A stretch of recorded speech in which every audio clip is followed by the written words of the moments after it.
fucking boring that we couldn't really do anything about it. Yeah, it was just kind of a waste of an hour. You know, we went there and we were like, do we really want to put together an hour-long episode about this? And the answer was no. So what we really want to do, though, is find those Catholic separatists. Yes. I forget that, like the one that what's his name? The anti-Semitic guy. What's his name? Are you talking about the Morris Church? Braveheart guy. Mel Gibson. Yeah, Mel Gibson is a member of this. It's called the Society of Pope Pius something the 10th. Something or other, yeah. Yeah, but it's like these crazy separatist Catholics that I want to find. Okay. Maybe that'd be a little bit more interesting. Yeah, recently we've been trying to get to more fringe group religions because we tackled a few of the big ones, but the problem is we don't want to run out of big religions too quickly. Like, people have been like, well, why don't you do the Muslims? Well, first of all, we're in Texas, so not a lot of Muslims out here. But the other thing is, besides the fact that it's hard to find a Muslim thing out here, we do kind of want to save the bigger religions. And right now we're focused on finding some fringe kind of almost cult religions. Like we just did the Econ car cult. And that was actually a lot of fun to record. Yeah, and, we actually found a page that has a list of all of the active cults in the area. So we're basically going down the list at this point and then sprinkling in a major religion here and there. This sounds dangerous. Now all of a sudden I'm concerned for you guys. Like, should I be concerned? Because I kind of am. Don't even bring it up. No, Michael's going to get fine. onto his martial arts thing. We'll be fine. Okay. I'm a combatives instructor, and Ryan is big. So we'll figure it out. All I know is I'm an expert in cults because I saw last season's American Horror Story. So I mean, if season. Did you see the last Michael season? liked it better than I did. It was a good season. It was pretty good. It was pretty good. And it actually ties in with that joke I made the other night about how Trump operates the same way as the Church of Scientology. Trump does. That's basically that whole episode, that whole season. Yeah. And that's a reference that nobody's going to get unless they saw that episode. Yeah, well, I just said it. Well, look at you guys plugging shit. I love it.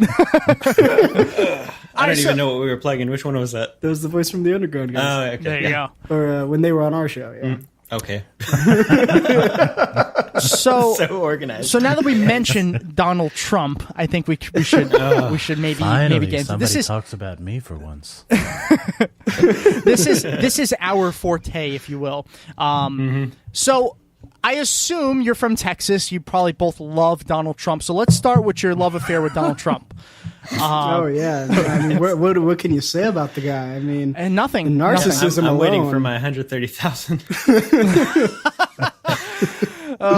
Sorry, you weren't that good. That would be the next best story from this administration. Oh, yeah. Is if all of a sudden it's a male hooker, and it's like, look, I was bored. No, it's got to be Pence. Oh, yeah. Oh, no, he'd be like, oh, my penis is so fantastic, even men find it irresistible. Oh no, why did you say Mike Pence? Now I just imagine Donald Trump and Mike Pence on a bed together.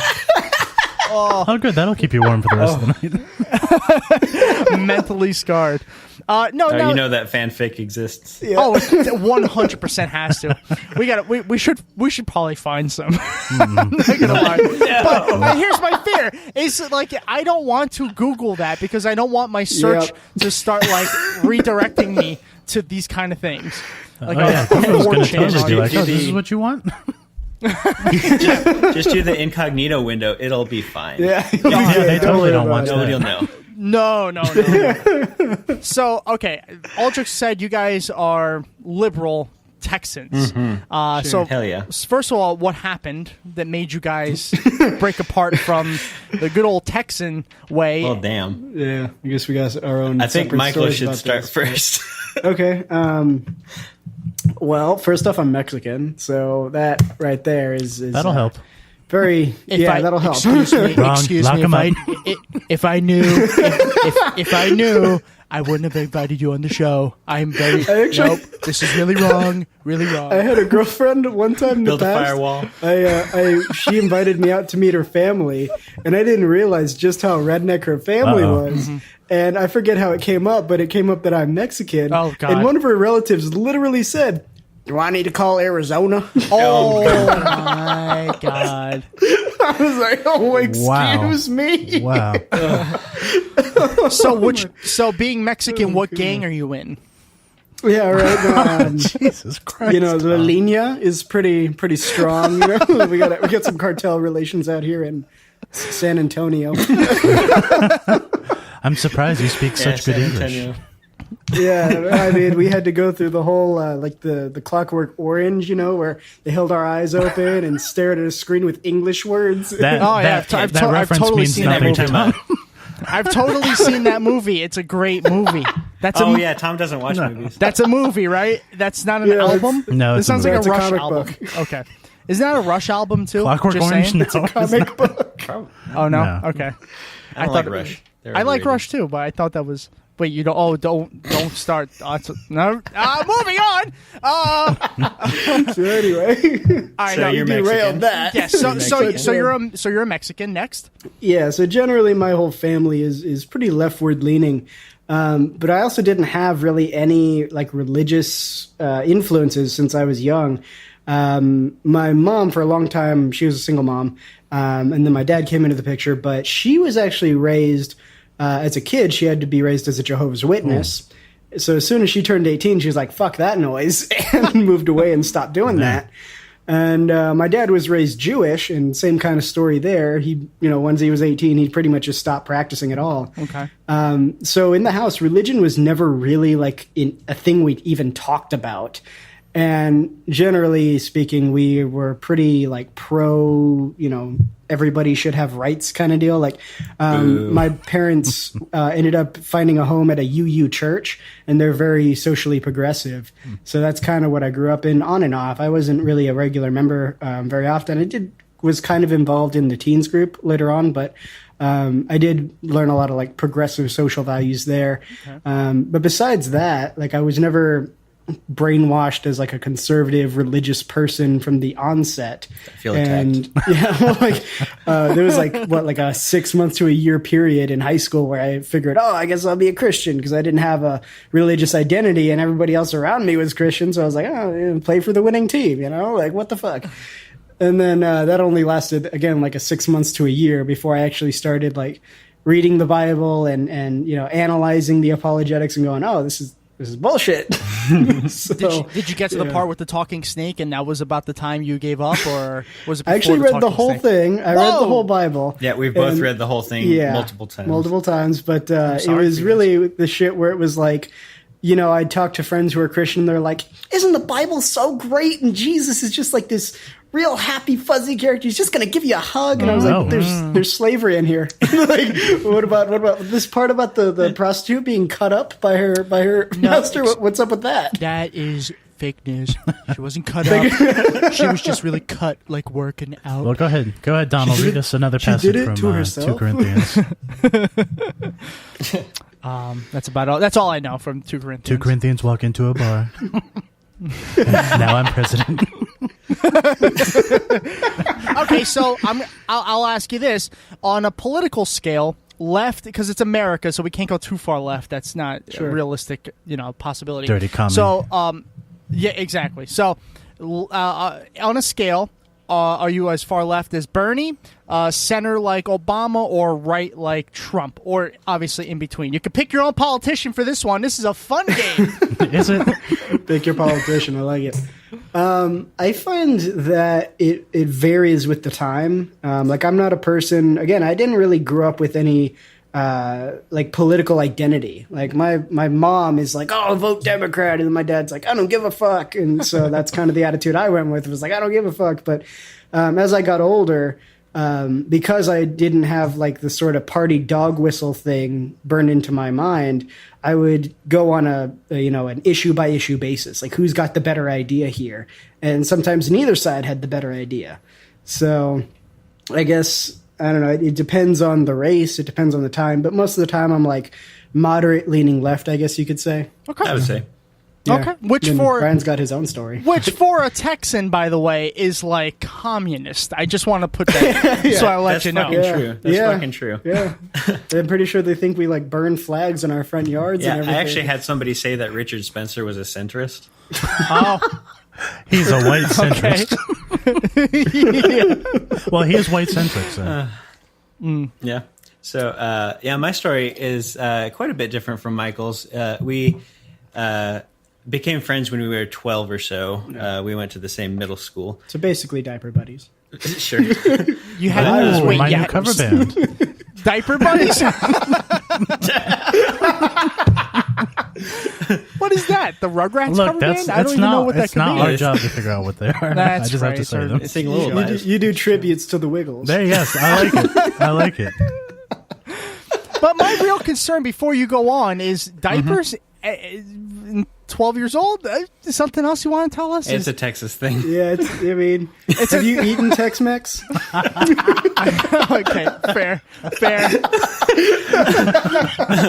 But Okay. anyway, so my family had moved from Albuquerque, New Mexico to the Woodlands, Texas, when I was 12. And when we were in New Mexico, we were non-denominational, fairly conservative. But when we came to Texas, my parents took a hard right turn, and we started going to a fundamental what's it called? An independent fundamentalist Baptist church. Yeah. The fuck does that mean?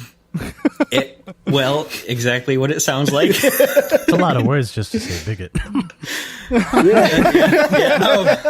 Yeah, you don't even know the half of it. Pretty much. But yeah, I still have flashbacks to that fucking pastor. But yeah, I mean, it had a huge influence on the politics of my parents, and they have that patented integrated Republican Christian theology, Republic Christian, I guess. Yes. And Oh, okay. yeah, so I was raised like that, and my parents have probably been listening to Rush Limbaugh every day since he was nationally syndicated. Oh, me too. He's a That hero, is the, an American that is the icon. wrong Rush. Yeah. I don't know which one I like least. Okay. Shots fired. Yeah, but so I, started having an identity crisis and shit like that when I was in high school, and so I started to doubt these conservative values and these Christian values that I had been brought up with. Heathen. So Blasphemous. I tried to avoid that as much as I could by swerving to the right. Of course, yeah. Oh, okay. Okay. I like lean where into this is the going. solid strategy. Yeah, exactly. Okay. Because you got to lean into the skid, like Mike said. Exactly, yeah. But anyway, so I became basically one of those libertarian shitlords. I remember that. I remember that phase. I remember one it time I was- walked into your apartment, you were like, dude, you got to listen to this libertarian podcast. Oh, God.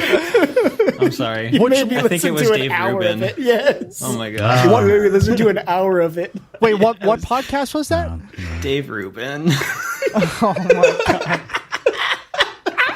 I think the interview's over, guys. It was a different time. I'm sorry. I'm trying to do All right, my penance. I'll give you a chance to redeem yourself. You better work hard right now. Okay. So once I started going to school, I started leaning a little bit leftward and expanding my mind as people do in college. And it helped when I moved away from my parents, moved to San Antonio. But the real kicker was when I joined the Army, actually. Oh, Because, being in that training environment, my training was almost a year long, and I was just surrounded by people from all over the United States and all over the world.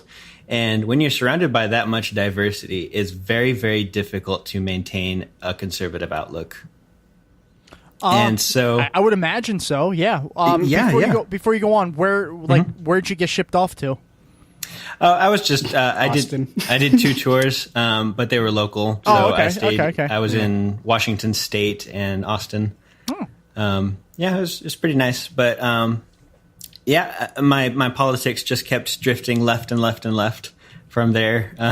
Well, you went to And- Washington State. Of course, there's 2 conservatives in the entire state. And they're Oh both my God, it was great. in Congress. Well, Yeah, I know.